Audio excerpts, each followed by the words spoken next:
Steve Simmons, Toronto Sun. For Keith, I have been in contact with about 20 people who work in the National Hockey League. And of the 20 people I spoke to, one was supportive of John's hiring, and the other 19 thought it was a sham, to be perfectly honest. Words were used like con artist, liar, salesman. Because I'm telling you, the hockey world today is astounded by this announcement. Never a dull day in Leafs Nation, is there? Lots of reaction coming in with respect to John Chayka and Matt Sundin, now part of the organization. I would say I love Matt's. I think he's a fantastic human being. He's a tremendous leader. He checks all the boxes that you could ask for.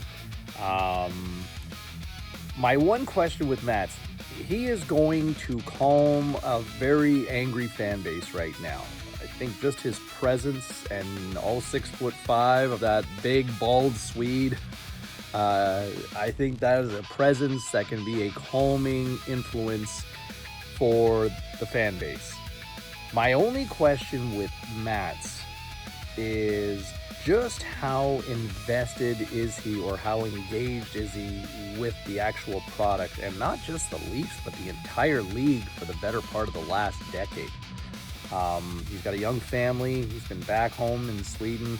Yes, they have televisions and all of that, but I would be curious as to how engaged he's been with the product.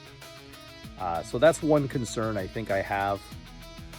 As for Chayka, 26 years old, and you get hired as a general manager as the youngest in league history, and then there were some red flags. But, you know, I will say this with Chayka. He worked for an organization that the league ultimately said, it is time to move that franchise. I don't think there has been a wonkier franchise of the last 30 years than what was formerly known as the Arizona Coyotes. Ryan Smith's doing a great job now in Utah with that club, but the Coyotes were a disaster. They were for years. They were always a struggle, and so a part of me doesn't blame him for the way things kind of end in some respects, but there were also some elements that he obviously was suspended and punished, and rightly so.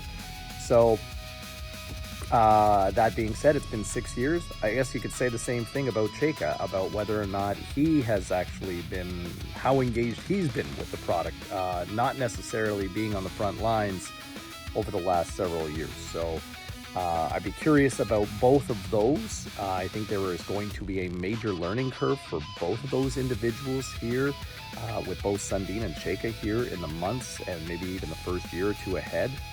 But overall, I really am happy for Leafs Nation and for the Leafs organization to have Sundin back.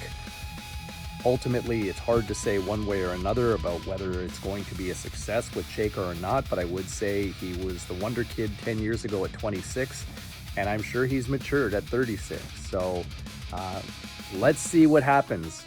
Austin Matthews, what's up?